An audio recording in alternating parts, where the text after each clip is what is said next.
السلام کو اللہ تعالیٰ نے جب پیدا فرمایا تو حضرت سیدنا آدم علیہ السلام بطور انسان کے تنہا تھے، اکیلے تھے۔ اس وقت کوئی انسان نہیں تھا۔ جب حضرت سیدنا آدم علیہ السلام کو تنہائی محسوس ہونے لگی، گھبراہٹ محسوس ہونے لگی، اس وجہ سے کہ حضرت سیدنا آدم علیہ السلام اکیلے تھے، تنہا تھے، کوئی انسان نہیں تھا اس وقت۔ تو اللہ تبارک و تعالی نے حضرت سیدنا آدم علیہ السلام پر نیند طاری فرمائی، آرام عطا فرمایا رب تبارک و تعالی نے۔ تو حضرت سیدنا آدم علیہ السلام آرام فرمانے لگے تو اللہ تعالیٰ نے حضرت سیدنا آدم علیہ السلام کی الٹی پسلی سے ایک اور انسان کو تخلیق کیا، پیدا فرمایا۔ جب حضرت سیدنا آدم علیہ السلام کی آنکھیں کھلی، حضرت سیدنا آدم علیہ السلام آرام سے اٹھے تو آپ علیہ السلام نے ملاحظہ فرمایا کہ ایک اور انسان آپ کے سامنے بیٹھا ہے، اور آپ کے دل کے اندر چاہت ہوئی ان کی طرف بڑھنے کے لیے، ان کو ہاتھ لگانے کے لیے۔ تو رب تبارک و تعالیٰ کی طرف سے حکم آیا کہ ان کا کچھ حق مہر ادا کر لیجیے، اس کے بعد یہ تمہارے لیے حلال ہے۔ حضرت سیدنا اماں حوا رضی اللہ تعالی عنہا یا رحمت اللہ تعالی علیہا، تو رب تبارک و تعالی نے حکم ارشاد فرمایا کہ حوا رضی اللہ تعالی عنہا کے لیے حق مہر مقرر کیا ہے، وہ حق مہر ادا کریں، اس کے بعد ان کی قرابت حاصل کر سکتے ہو، ان سے منافع حاصل کر سکتے ہو۔ المبروک المحمودیہ کے اندر یہ عبارت نقل فرمائی گئی ہے کہ نبی پاک صلی اللہ علیہ وسلم پر درود پاک پڑھنے کا حکم کیا گیا۔ کس کو؟ حضرت سیدنا آدم علیہ السلام کو۔ کیا حکم دیا؟ حکم یہ دیا کہ 10 مرتبہ درود پاک پڑھو محمد عربی صلی اللہ علیہ وسلم کی ذات گرامی پر، اور یہ حضرت سیدتنا حوا رضی اللہ تعالی عنہا کا حق مہر اور یہ ادا کرو۔ تو حضرت سیدنا آدم علیہ السلام نے درود پاک پڑھا 10 مرتبہ اور وہ حق مہر ادا ہو۔ تو عزیزان من، آج کی نشست کے اندر، بیٹھک کے اندر، مجلس کے اندر میرے کو اور آپ کو یہ علم حاصل ہوا، یہ نالج حاصل ہوئی کہ حضرت سیدنا آدم علیہ السلام کا جو حق مہر تھا وہ نبی پاک صلی اللہ علیہ وسلم کی ذات گرامی پر درود پاک پڑھنا۔ اور علماء فرماتے ہیں کہ کسی بندے کو بیماری لگ جائے، تکلیف لگ جائے، مرض لاحق ہو جائے تو پھر اس شخص کو چاہیے کہ وہ اپنی زوجہ کو جو حق مہر دیتا ہے ان میں سے 3 درم لے اور اس سے شہد خریدے، اور اس شہد کے اندر بارش کا پانی ملا کر پیے، اللہ تعالیٰ اس بندے کو شفا عطا فرما دیتا ہے۔ حق مہر کی اتنی برکتیں، اور حضرت سیدنا آدم علیہ السلام نے جو حق مہر ادا کیا، اس حق مہر کی بھی تو کیا بات ہے۔ نبی پاک صلی اللہ علیہ وسلم کی ذات گرامی پر درود پاک پڑھنا، ہم اب اس کا اندازہ لگا سکتے ہیں کہ حضور پر درود پاک پڑھنا کتنا اہم ہے۔ تو ہم سب کو چاہیے کہ نبی مکرم صلی اللہ علیہ وسلم کی ذات گرامی پر محبت کے ساتھ، لگن کے ساتھ، چاہت کے ساتھ، مٹھاس کے ساتھ درود پاک پڑھ لیا کریں تاکہ ہمارے بگڑے کام سنور جائیں۔ پڑھیے صلی علی نبینا صلی علی محمد، پیار سے پڑھیے صلی علی شفیعنا صلی علی محمد۔ عزیزان من، آج کے بیان کا موضوع ہے حضرت سیدنا آدم علیہ السلام کو اللہ تعالیٰ نے تخلیق فرمایا اور جنت کے اندر رہائش رکھی، سکونت پذیر ہوئے، لیکن یہ سوال کئی لوگوں کے ذہن میں آتا رہتا ہے، منہ پہ چڑھی ہوئی ہوتی یہ باتیں کہ اللہ تعالیٰ نے آدم علیہ السلام کو جنت کے اندر سکون پذیر کیا، لیکن یہ فرمایا وَلَا تَقْرَبَا هَٰذِهِ الشَّجَرَةَ، تم اس درخت کے قریب نہ جانا، اس سے کچھ نہیں کھانا، جبکہ حیث شئتما، بے روکے بے ٹوکے کھاؤ جو کھانا ہے، لیکن بات یہ کہ ایک مخصوص درخت ہے اس کے قریب نہیں جانا۔ لیکن بات یہ کہ کئی لوگوں کی زبانوں پر چڑھی ہوئی یہ بات ہم نے دیکھی ہے، سنی ہے، ملاحظہ کیا ہے، یہ سنا ہے کہ لوگ کہتے ہیں کہ حضرت آدم علیہ السلام جنت میں تھے، جن کی خطا کی بنا پر، جن کے گناہ کی بنا پر ہم پر یہ کہہ ہوا کہ ہم زمین پہ اتار دیے۔ اگر وہ یہ نہیں کرتے تو پھر ہمیں یہ تکلیفیں نہیں جھیلنی پڑتی، یہ مشقتیں ہمیں برداشت نہیں کرنی پڑتی۔ یہ سب قصور معاذ اللہ ثم معاذ اللہ حضرت سیدنا آدم علیہ السلام، جبکہ یہ الفاظ گستاخی پر دلالت کرتے ہیں، اور ہمارے لوگ اتنے بے باک ہو گئے کہ انبیاء کرام علیہ السلام کی عصمت پر جو ہے گفتگو کرتے ہوئے نظر آتے ہیں، بے باک ہو کر بولتے رہتے ہیں، فرشتوں کے بارے میں جنت اور دوزخ کا مذاق اڑاتے ہوئے دیکھے جاتے ہیں۔ تو یہ کیا چیز ہے؟ یہ چیز اصل یہ ہے کہ لا علمی، علم کی کمی ہے، علم سے نا آشنائی ہے، ہمارے سینے، ہمارے صدور، ہمارے قلوب علم سے خالی ہے، جس کی بنا پر ہم یہ گستاخیاں اور بے ادبیاں کر رہے ہوتے ہیں۔ تو عزیزان من، حضرت سیدنا آدم علیہ نبینا علیہ السلام کو اللہ تعالیٰ نے تخلیق فرمایا، پیدا فرمایا۔ یہ جو سوال ہے کہ وہ جنت میں تھے تو پھر زمین پہ کیوں اتارا گیا، آیا کہ یہ سوال درست ہے یا غلط ہے؟ جبکہ ہم قرآن پاک سے رہنمائی لیتے ہیں کہ اللہ تعالیٰ نے حضرت سیدنا آدم علیہ نبینا علیہ السلام کو پیدا فرمایا، کس مقصد کے تحت پیدا فرمایا؟ اللہ تعالیٰ نے فرمایا انی جاعل خلیفہ فی الارض، میں بنانے والا ہوں، فرشتوں سے مشاورت کی اور فرمایا کہ میں بنانے والا ہوں، زمین کے اندر ایک خلیفہ مقرر کرنے والا ہوں۔ اصل مقصد یہ تھا، کس کو بنا رہے تھے؟ حضرت سیدنا آدم علیہ نبینا علیہ السلام۔ اللہ تعالیٰ نے اپنا خلیفہ مقرر کیا زمین کے اندر، کس وجہ سے؟ وجہ کیا تھی؟ خلافت کے طور پہ اللہ تعالیٰ نے حضرت سیدنا آدم علیہ السلام کو پیدا فرمایا نا۔ اب اس سوال کو یہ تو لفظ بیکار سوال ہے کہ کہا جاتا ہے کہ حضرت سیدنا آدم علیہ السلام جنت میں تھے اور نیچے آئے، یہ بالکل برحق ہے کہ وہ تھے، جنت میں تھے، اور جنت سے جو ہے زمین کی طرف اتر آئے، لیکن بات اصل مقصود یہ نہیں ہے کہ جنت کے اندر ہی رہنا تھا، نہیں، بلکہ اللہ تعالیٰ نے یہ پہلے ارشاد فرمایا میں خلیفہ بنا رہا ہوں زمین کے اندر۔ اور اب رہی بات یہ ہے کہ جنت کی طرف ان کو لے کے جانا، جنت کے اندر وہ رہائش پذیر ہونا، اب اس کی کیا وجوہات ہے؟ اس کے اندر کیا حکمت ہے؟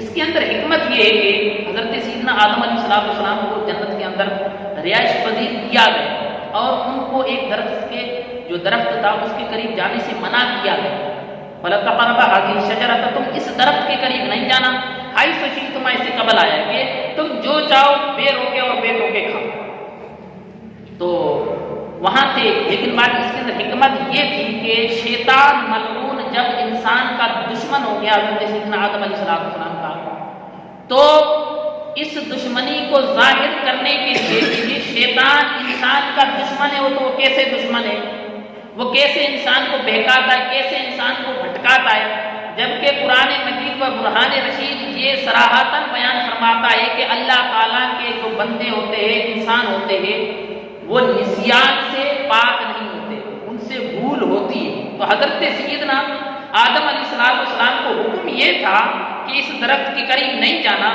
لیکن آپ علیہ السلام اس درخت کی طرف چلے گئے۔ اب آیا کہ ان کے اوپر کیا حکم لاگو ہونا چاہیے، اس کے بارے میں ایک عام بندے کو قیل قال کرنا چاہیے، کچھ کہنا چاہیے یا خاموش رہنا چاہیے؟ اس کے حوالے سے عام انسان کو خاموش رہنا چاہیے، عام انسان کو اس حوالے سے گفتگو نہیں کرنی چاہیے۔ کیوں؟ اس لیے کہ اللہ تعالیٰ نے حضرت سیدنا آدم علیہ السلام کو جنت کے اندر سکون پذیر کیا صرف اس بات کو ظاہر کرنے کے لیے شیطان تمہارا دشمن ہے، وہ ہمیشہ تمہیں بہکائے گا، وہ ہمیشہ تمہیں بھٹکائے گا۔ تو شیطان نے وسوسے ڈالے، اور انسان جو ہے نسیان انسان کی ایک اصلیت ہے، انسان کے اندر بھول جانا یہ انسان کی فطرت میں داخل ہے، بھولنا یہ فطرت ہے انسان کی۔ تو حضرت سیدنا آدم علیہ السلام بھول کی بنا پر اس درخت کے قریب چلے، جبکہ وہ درخت کون سا تھا؟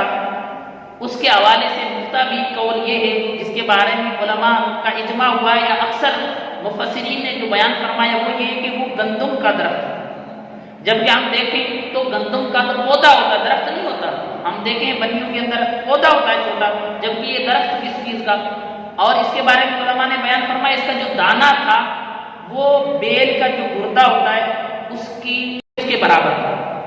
گردے جو ہوتے ہیں نا بیل کے، اس کی جو کیفیت ہے اس کے برابر تھا، اس کی مقدار کے برابر تھا، جبکہ یہ گندم چھوٹی ہے اور وہ درخت تھا، یہ پودا ہے وہ درخت تھا، وہ جنت کی بنا پر، وہ جنت کے اندر ایسا درخت تھا گندم کا، اور جس کی بنا پر حضرت سیدنا آدم علیہ السلام نے اس کے قریب گئے تو اللہ تعالیٰ نے فرمایا فَتَكُونَ مِنَ الظَّالِمِينَ، تو تم جو ہے دھتکارے ہو جاؤ گے، ظالمین میں سے ہو جاؤ گے اس کے اگر قریب گئے۔ اب اس کو اس مثال سے سمجھیے، ایک بندہ روزے دار ہے، اب حضرت سیدنا آدم علیہ السلام سے یہ کام ہو گیا، درخت کے قریب چلے گئے، لیکن یہ خطا اجتہادی خطا ہو گئی ہے، لیکن بات ہے کہ ایک بندے عام بندوں کا یہ بار بار کہنا، کوئی بھی غلطی ہو جاتی ہے، بیٹھکوں کے اندر بیٹھے ہوتے لوگ بات کر رہے ہوتے ہیں، یار غلطی کر لیا، مجھے کوئی غلطی ہوتی ہے، اس طریقے سے توجہ دلائی تو وہاں سے ٹھک کے جواب آتا کہ غلطی تو معاذ اللہ جسے آدم علیہ السلام سے مطلب ایک طریقے کا یہ نبی کی توہین ہے۔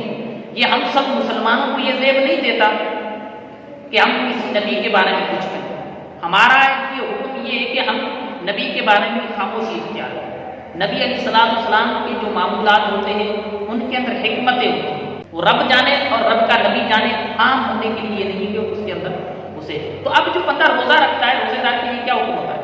کھانے پینے کے حوالے سے کچھ بھی نہیں کھانا ہو، نہیں کھانا ہے نہیں پینا ہے، جو ہے روزے کے ٹائم کے ختم ہونے کے بعد سے لے کر افطار کے وقت سے پہلے تک کچھ بھی نہیں کھانا، جبکہ افطار کا وقت ہوتا ہے جب اس نے افطار کرنا ہوتا ہے، اس کے لیے حکم یہ ہے شرعاً۔ لیکن اب اس کے اندر غلطی ہو جاتی ہے، خطا ہو جاتی ہے، بھول کر کچھ کھا لیتا ہے، جیسے جان بوجھ کر ایک لقمہ بھی کھائے گا تو وہ خطا کار کہلائے گا، اور اس کی جو ہے فدیے کی شرائط پوری پائی گئی تو پھر اس کو فدیہ دینا بھی لازم ہے۔ لیکن رہی بات یہ کہ اگر وہ بھول کر کھا رہا ہے تو پوری پلیٹ ایک کھا لے چاول کی یا 2 روٹیاں کھا لے، اس کے اوپر کوئی گناہ نہیں ہے، کوئی اس کے اوپر کباط نہیں ہے، کیوں؟ اس لیے کہ وہ بھول کر کھا رہا ہے، پانی پیا اس نے بھول کے تو وہ بھول کے پی رہا ہے، اب جیسے یاد ہے اس ٹائم اس کو رکنا چاہیے۔ لیکن یہاں پر حضرت سیدنا آدم علیہ نبی علیہ السلام سے جو یہ بات ہوئی ہے، یہ واقعہ پیدا ہوا، تو یہ صرف بھول کی، تو ان کے اوپر کوئی گناہ نہیں ہے، ان پر کوئی خطا نہیں ہے، بلکہ خطا ہے تو خطا اجتہادی ہے۔ خطا اجتہادی کا مطلب یہ ہوتا ہے وہ خطا کے باوجود ان کو گناہ نہیں ملتا، بلکہ ان کو اس خطا پر بھی ثواب ملتا ہے، اس کو کہتے ہیں خطا اجتہادی۔ تو حضرت سیدنا آدم علیہ نبی علیہ السلام کو جو یہ خطا اجتہادی ہے، اس کے اندر جو ہے اللہ تعالیٰ نے اس حکمت کے تحت شیطان کا پتہ لگے کہ وہ کتنا دشمن ہے انسان کا، وہ شیطان دشمن ہے۔ اللہ تعالیٰ فرماتا ہے وَلَا تَتَّبِعُوا خُطُوَاتِ الشَّيْطَانِ، تم شیطان کے قدموں کی پیروی نہ کرو گے، نہ تم ہوگی، یہ تمہارا کھلے بھی کھلا، اس نے علل اعلان یہ بات واضح کر دی کہ میں تمہارا دشمن ہوں، لیکن پھر بھی انسان اس کے بے قابل نہیں ہے، تو یہ انسان کے لیے خسارہ، یہ انسان کے لیے خطرناک بات ہے کہ وہ اس کے نقصان سے، اس کے فریب سے، اس کے دھوکے سے بچ سکے۔ عقل مند انسان وہی ہے جو اس کے فریب سے، اس کے دھوکے سے بچ سکے، اور جاہل وہ بندہ ہے جس کے پتہ بھی لگ گیا کہ یہ ہمارا دشمن ہے، جس سے عداوت ہے، اور اس کا اللہ تعالیٰ نے اعلان فرمایا، اس کے باوجود اگر وہ بچ نہیں سکتا تو پھر وہ سب سے بڑا بیوقوف ہے اور وہ سب سے بڑا جاہل ہے۔ تو عزیزان من، ہم سب کو چاہیے، اب اس کے اندر ایک اور حکایت میں آپ کو پیش کرنے لگا، قرآن پاک کے اندر بیان کیا گیا بنی اسرائیل کا واقعہ۔ بنی اسرائیل کے اندر ایک راہب تھا، شیطان انسان کو کیسے بہکاتا ہے؟ راہب کہتے ہیں تنہائی کے اندر عبادت ریاضت کرنے والا، عبادتیں کرنے والا، اس کو کہتے ہیں راہب۔ تنہائی کے اندر بیٹھا ہو، اللہ اللہ کر رہا ہو، اللہ کا ذکر ہو، بندہ ہوا رہو۔ تو شیطان نے ایک لڑکی تھی نوجوان، اس کا گلا پھوڑ دیا۔ اب اس کے والدین پریشان کہ اب اس کا علاج کہاں سے کرنا ہے، علاج کے لیے معالج کی طرف، حکیموں کی طرف لے گئے، لیکن اس کا علاج نہیں ہوا۔ لیکن شیطان نے آ کے ان کے ذہن میں یہ بات ڈال دی کہ فلاں جگہ پہ ایک رائے لیتا ہے، عبادت گزار بندہ رہتا ہے، اس کے پاس جاؤ، اس کا اس لڑکی کا علاج وہ کر لے گا۔ اس بندے نے جب یہ سوچا، کیونکہ پریشان ہوتا ہے، والد اپنے لخت جگر کے لیے تو سب کچھ کرنے کے لیے تیار ہوتا ہے، تو وہ چلا اس رائب کی طرف گیا، وہاں پر علاج کے لیے بات کی کہ میں علاج کرانے کے لیے آیا ہوں۔ رائب نے کہا کہ میں تو کوئی معالج ہوں نہیں، علاج کرنے والا میں نہیں ہوں، میں ڈاکٹر نہیں ہوں، میں حکیم نہیں ہوں، میں طبیب نہیں ہوں۔ تو انہوں نے کہا نہیں ہمیں جو ہے آپ کے حوالے سے نالج ملی ہے تو آپ علاج کریں. تو وہ آخر کار مجبور ہو گئے علاج کے اوپر جو ہے انہوں نے ہاں میں ان کو جواب دے دیے. لیکن ہوا یہ کہ انہوں نے ان کا علاج تو شروع کیا کرتے, شیطان نے ان کے ذہن میں وسوسے ڈالے کہ علاج کے لیے ان کو رکھو. وہ رائے تھا, عبادت گزار تھا, لیکن شیطان نے وسوسے ڈالے کہ ان کو رکھو. جب رکھا تو چند دن بعد اس کے ذہن میں گندے خیالات آئے, گناہ کرنے کی طرف وہ بڑھنے لگا رہا ہے, عبادت گزار لیکن بڑھ رہا ہے گناہ. اس کے والدین چلے گئے. اب وہ رائد اور وہ نوجوان لڑکی موجود تھے. اب اس کے ذہن میں گندے وسوسے ڈالے, یہاں تک کہ شیطان نے ان کو زنا پر آمادہ کر دیا. وہ زنا کر کے بیٹھ گیا. اب جب زنا کر لیا تو چند دنوں کے بعد وہ لڑکی حاملہ ہو گئی. جب حاملہ ہو گئی تو اب اس سے دوسرا گناہ کرا رہا ہے. اس کے ذہن میں بات ڈال رہا ہے کہ اس کے والدین آئیں گے نا تو تجھے بولیں گے کہ تو نے زنا کیا ہے تو تیرے کو تو مار دیں گے. یہ حاملہ کیسے ہوگی بچی, تو تیرے اوپر حکم لاگو ہوگا اور تجھے قتل کر دیا جائے گا. اس سے اچھا یہ کہ اس کو جو ہے نا قتل کر دے اور اس کو زمین میں دسا دے. لیکن شیطان ہی تھا, وسوسے ہی ڈال رہا تھا, انسان کو بیکار ہی تھا, جس کے بارے میں اللہ تعالیٰ نے فرمایا انہ لکم عدو مبین, وہ تمہارا کھلا دشمن ہے. اس کے بعد اس کو زمین کے اندر دفن کر دیا, مار بھی دیا, دفن بھی کر دیا. اب شیطان نے چال دوسری چلی, تیسرا گناہ کرا رہا ہے. اب جو اس کے رشتہ دار تھے, والدین تھے, ان کے پاس آیا, کہا کہ رائد نے ایسا کیا, اس کے ساتھ زنا کیا, زنا کرنے کے بعد اس نے اس کو قتل کیا, قتل کرنے کے بعد اس کو دفنا دیا. اب وہ رائد کے پاس آئے, حال حقیقت کی تو رائد نے ان کو یہ بتایا کہ وہ انتقال ہو گیا تھا, میں نے تدفین کر لی. تو ان کو تو شیطان بتا چکا تھا کہ کیا کر چکا ہے, تو انہوں نے ان کو قتل کر دیا. اس رائد کو قتل کرنے پر اتر آئے, اور اس وقت بھی رائد کے پاس شیطان آیا اور شیطان کہنے لگا میں وہی ہوں جس نے تجھے اس بات پر ابھارا تھا کہ اس کے ساتھ زنا کر, اس کے ساتھ زیادتی کر, اور میں وہی ہوں جس نے اس کو قتل کرانے پر بھی میں ہی تھا جو اس لڑکی کو قتل کرا, اور میں وہی ہوں جس نے ان کے والدین کو بتایا. میں وہی شیطان ہوں. اب میں تجھے بھی بچا سکتا ہوں صرف یہ کر کے تو مجھے سجدہ کر. وہ بندہ اب بھی اس کی چال سے باز نہیں آ سکا, بچ نہیں سکا. اس نے اس شیطان کو سجدہ کر دیا. جیسے ہی اس نے سجدہ کیا پورے طریقے سے وہ گمراہ ہو گیا. اتنے بڑے گناہ کرنے کے بعد ایمان اس کا سلب ہو گیا. اب اس کی سانس کب سے دوسری سے پرواز کر. اس کے جو رشتہ دار تھے بچی کے, لڑکی کے, اس نے جو ہے اس کو قتل کر دیا. رشتہ دار نے اس کو قتل کر دیا, مار دیا. لیکن بات یہ کہ اس کے اندر ہمارے لیے کیا درس ہے, ہمارے لیے درس ہے کہ شیطان کہیں پہ بھی انسان کو نہیں چھوڑتا. وہ ہر اعتبار سے جو انسان کو آزماتا رہتا ہے. ہمارے استاد محترم درجہ سابعہ کے اندر 7واں درجہ ہوتا ہے, اس کے اندر کتاب پڑھائی جاتی ہے امام غزالی رحمۃ اللہ تعالیٰ علیہ کی لباب الاحیاء. اس کے اندر استاد صاحب درس دے رہے تھے کہ ریاکاری سے بچنے کے لیے. استاد صاحب نے جب درس دیا تو ہم نے استاد صاحب کو کہا کہ استاد صاحب یہ کیسی بات آپ ارشاد فرما رہے ہیں. استاد صاحب نے جب درس دیا کہ بھائی ایک بندہ نیکی کر لیتا ہے, نیکی کرنے کے بعد شیطان بولتا ہے بندہ اب تہجد پڑھ لے, صبح اٹھے گا جمائی لے, تو بولیں گے, لوگ بولیں گے کیوں جمائی لے یار, رات تہجد پڑھا تھا. یعنی کہ ایک نیکی کرنے نہیں دیتا, کر لی تو لوگوں کے سامنے ظاہر کرا. کہاں جا رہے ہو, میں یار تھوڑا سا وہ غریب لوگوں کو کھانا کھلانے کے لیے جا رہا ہوں. کیا یہ شیطان کی وسوسے سے عمل وہ اچھا ہوتا ہے جو ریا سے خالی. تو مطلب یہ کہ صدق فرما رہے تھے انسان کوئی بھی کام کرتا ہے لیکن شیطان ہر کام کے اندر انسان کو کھینچنے کے پیچھے ہوتا ہے, اس کو گمراہ کرنے کے پیچھے ہوتا ہے. تو عزیزان من, ہم سب کو چاہیے شیطان کے فریب سے, شیطان کے دھوکے سے بچنا چاہیے. اس کی چال بازیوں سے ہم سب کو سیکھنا چاہیے کہ وہ کیا چال بازی ہوتی ہے, وہ کیسے انسان کو گمراہ کرتا ہے. ان ساری چیزوں کو سیکھنا میری اور آپ کی ذمہ داری ہے. اللہ تعالیٰ ہم سب کو عمل کی توفیق عطا فرمائے. آمین بجائے طہ یاسین صلی اللہ تعالیٰ علیہ وآلہ وسلم. جمعے کو الحمدللہ بعد نماز مغرب درس ہوتا ہے, اس میں شرکت فرمایا کریں.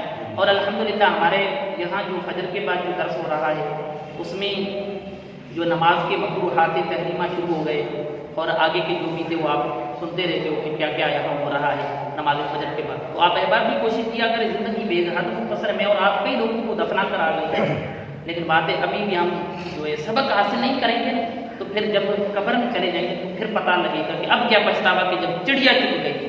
تو اس سے پہلے سنبھل جائیں, اپنے آپ کو اچھائی کی طرف لائیں, صراط مستقیم کی طرف لائیں, علم حاصل کریں, منافع والے کام کریں, لوگوں کے یہ بھلائی والے کام کریں, لوگوں کے دکھ کے اندر, لوگوں کی تکلیف کے اندر کام آئے. اللہ تعالیٰ عمل کی توفیق عطا فرمائے. آمین بجائے طہ یاسین.